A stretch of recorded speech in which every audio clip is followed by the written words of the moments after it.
Marif Fauzi, nama saya Agus Bangkit. Halo, saya Anissa Nisbat Amara. Aku dari suami. Halo, saya Nur Falila. Saya mahasiswa Assalamualaikum wabarakatuh. Nama saya Marif Fauzi dan rekan saya Adi Subang. kami dari program Pendidikan Guru Sekolah Dasar Fakultas Pendidikan dan Ilmu Sains Universitas Sriwijaya Jati. Ingin bertanya dengan Bapak siapa dan dari mana? Ya, Bapak kenalkan Bapak Dr. Haji Komarudin DSMPD sebagai Wakil Rektor 3 di Universitas Sriwijaya Gunung Jati. Kombes Bapak DFK. Ya, terima kasih Bapak. Izin mewawancari Bapak mengenai kasus Nenek Asyani pencurian bayi bakar. Di sini kami akan menjelaskan sedikit gambaran mengenai kasus tersebut. Kisah yang dialami oleh Nenek Asyani usia 63 tahun ini benar-benar menggambarkan pepatah yang mengatakan hukum tumpul ke atas dan tajam ke bawah. Asyani diseret ke Pengadilan Negeri Situbondo, Jawa Timur dengan tuduhan mencuri 38 papan kayu di lahan perhutani di desa Jati Banten, Situbondo. Nenek Asyani didakwa dengan pasal 12 huruf D junto pasal 83 ayat 1 huruf A Undang-Undang Nomor 18 Tahun 2013 tentang pencegahan dan pemberantasan perusakan hutan dengan ancaman hukuman penjara 5 tahun. Nenek Asyani dilaporkan oleh sejumlah polisi hutan ke Polsek Jati Banten pada 4 Juli 2014.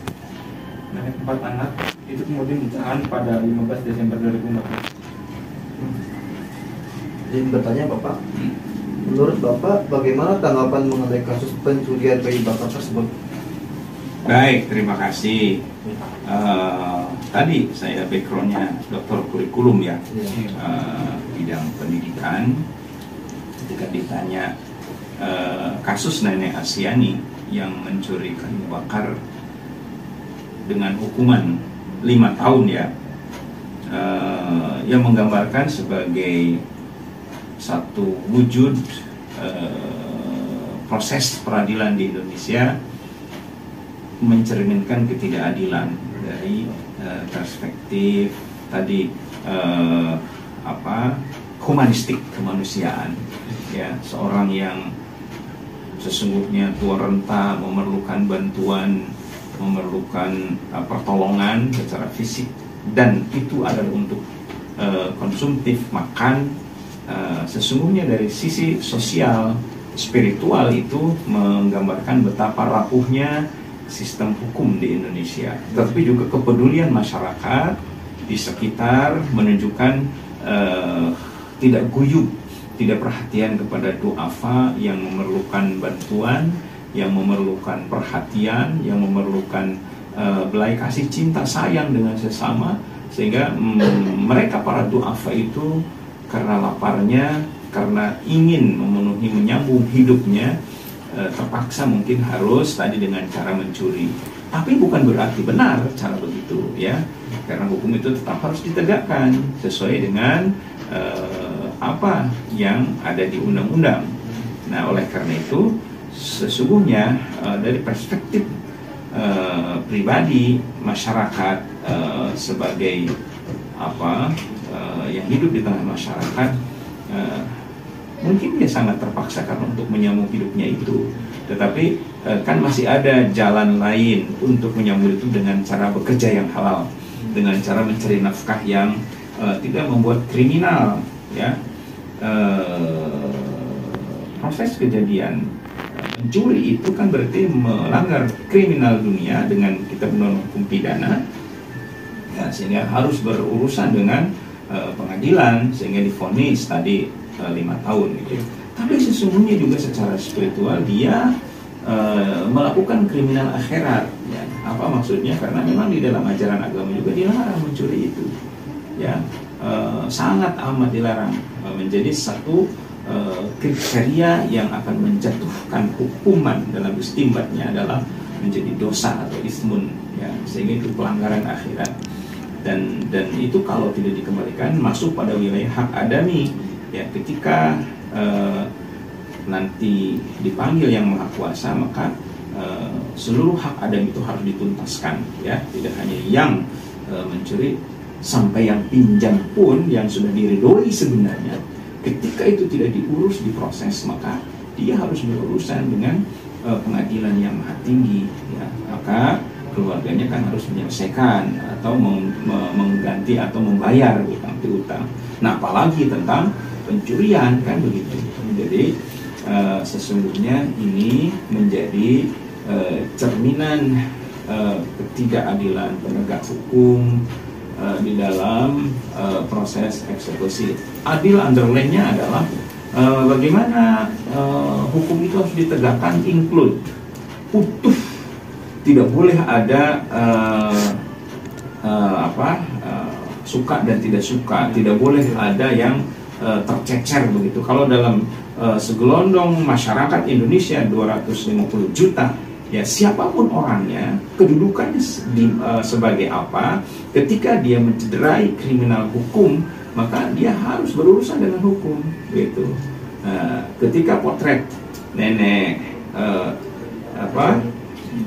Asyani ini diproses dengan kesalahan seperti itu, katakan kisaran 100.000 itu sampai 5 tahun. Jadi secara humanistik kemanusiaan, apapun argumentasinya, misalnya argumentasi tentang ingin memberikan efek jera kepada masyarakat, tapi masih ada pola lain, kan, pola lain penetapan hukum yang sifatnya memenuhi kriteria prinsip-prinsip keadilan, gitu. Nah, itu yang dibangun, bagaimana prinsip keadilan secara menyeluruh, melekat pada seluruh warga Indonesia yang menjadi satu kesatuan yang utuh, mengikat, tidak boleh ada yang dianak-emaskan. Demikian. Lanjut ke pertanyaan kedua yang akan ditanyakan oleh rekan saya, Mangga. Jadi harapan Bapak untuk kedepannya, apa yang harus dilakukan pihak penegak hukum atau sistem peradilan di Indonesia untuk menghadapi kasus seperti ini? Yang paling tepat, ya tentu ini adalah pakar hukum. Kalau ditanya bagaimana peradilan hukum, power yang kuat dari pucuk pimpinan untuk menegakkan sehingga hanya pada kecil, tapi juga pada instrumen hukum yang dilihat penegak hukum. Dia juga ada kawasan, ada pemantauan kepada lembaga-lembaga hukum itu, agar tadi ketika melanggar dia pun akan kena sanksi, begitu. Maka ketiga solusi yang istilahnya sampaikan, ya mudah-mudahan harapannya mungkin bisa setidaknya.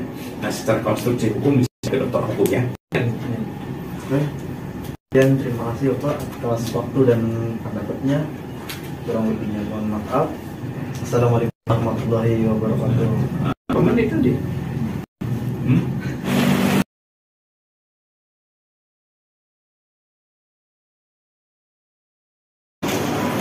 Assalamualaikum warahmatullahi wabarakatuh. Perkenalkan, nama saya Resya Mutiara Islami dan rekan saya Malatuti Saisneni. Kami dari Prodi Pendidikan Guru Sekolah Dasar Fakultas Pendidikan dan Sains Universitas Wadaya Gunung Jati. Izin bertanya dengan kakak siapa dan dari mana ya? Suci dan Zahra dari Prodi Manajemen. Oke. Izin mau wawancara ya Kak mengenai kasus Nenek Asyani pencuri kayu bakar. Di sini kami akan menjelaskan sedikit gambaran mengenai kasus tersebut. Kisah yang dialami Nenek Asyani umur 63 tahun ini benar-benar menggambarkan pepatah yang populer di masyarakat. Hukum di negeri ini pukul ke atas, tajam ke bawah. Asyani diseret Pengadilan Negeri Situbondo, Jawa Timur dengan tuduhan mencuri 38 papan kayu jati di lahan perhutani di desa Jati Banteng, Situbondo. Dia didakwa dengan pasal 12 huruf D junto pasal 8 hingga ayat 1 huruf A Undang-Undang Nomor 18 Tahun 2013 tentang pencegahan dan pemberantasan kerusakan hutan dengan ancaman hukuman penjara 5 tahun. Asyani dilaporkan oleh sejumlah polisi hutan ke Polsek Jati Banteng pada 4 Juli 2014. Nenek 4 anak itu kemudian ditahan pada 15 Desember 2014. Oke. Di sini ada beberapa pertanyaan. Pertanyaan pertama Bagaimana sih tanggapan mengenai kasus penculikan kayu bakar tersebut?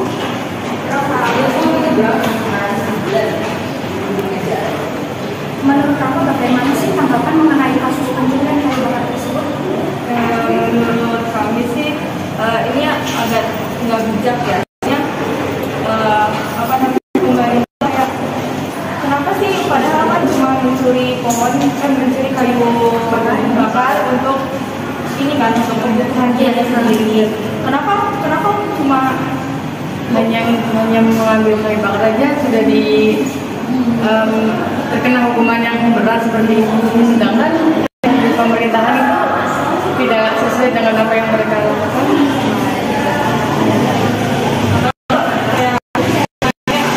Kebijakan hukum di Indonesia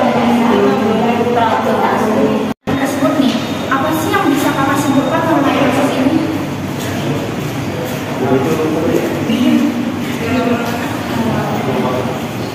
Kira-kira kesimpulan apa ya? kesimpulannya semoga aja sistem negeri itu lebih bisa bijak, karena kan ada penerapan sila kelima, yaitu keadilan sosial bagi seluruh rakyat Indonesia, jadi tidak bisa diterapkan. Oke. Terima kasih atas waktunya. Wassalamualaikum warahmatullahi wabarakatuh. Waalaikumsalam warahmatullahi wabarakatuh.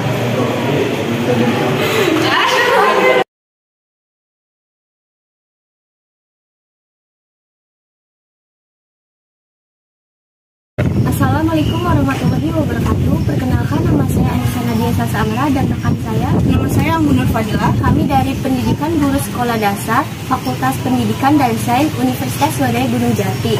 Izin bertanya, dengan kakak siapa dan dari mana? Saya Diki Gawa dari Malang. Izin mewawancari kakak mengenai kasus Nenek Asyani pencuri kayu bakar. Di sini kami akan menjelaskan sedikit gambaran mengenai kasus tersebut. Kisah yang dialami oleh Nenek Asyani umur 63 tahun ini benar-benar menggambarkan pepatah yang populer di masyarakat.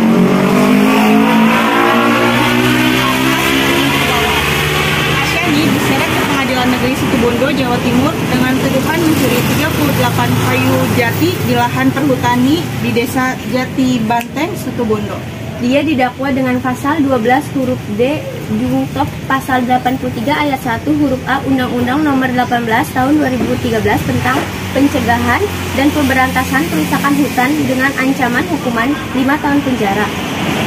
Asyani dilaporkan oleh sejumlah polisi hutan Kapolsek Jati Banteng pada 4 Juli 2014. Nenek 4 anak itu kemudian ditahan pada 15 Desember 2014. Nah, kalau pertanyaannya nih ya kayak, menurut kakak bagaimana tanggapan mengenai kasus pencurian kayu bakar tersebut? Kalau saya mah simpel aja. Seorang nenek-nenek mencuri kayu untuk makan sendiri dan keluarganya itu tidak logis. Sama aja ya, misalnya kita maling ayam juga kan, walaupun dihukum gede juga itu tidak logis.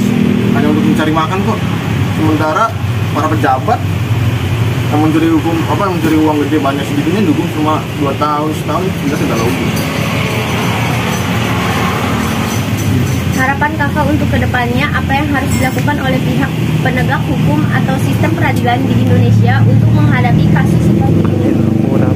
Kalau katanya dia evaluasi dari pemerintah, percuma kalau pemerintahnya tidak tegas mah bawaannya juga sama aja tidak tegas. Simpel aja. Baik kak, dari 2 pertanyaan berikut, apa yang bisa kakak simpulkan mengenai kasus tersebut? Sementara kasus nenek siapa lagi? Asyani. Asyani kan belum bebas yang sekarang.